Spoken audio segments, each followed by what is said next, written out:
Want to earn passive income with Pancakeswap? Here's how to farm tokens in just a few steps. Step 1.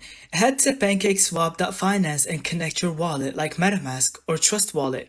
Make sure you're in the BNB Smart Chain. Go to the Farms tab by pressing on Earn, go into Farm or Liquidity. Browse and choose a farming pair like Cake and BNB or any LP you hold. Step 3. If you haven't already, you'll need to add liquidity for that pair. Go to Liquidity and press on Add Liquidity. Choose your tokens and confirm the transaction. Step 4. Now go back to the farm section. Find your pair and click Enable, then stake LP.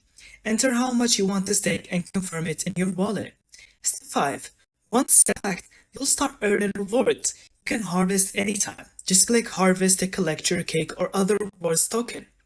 Pro tip: watch APYs and implement loss.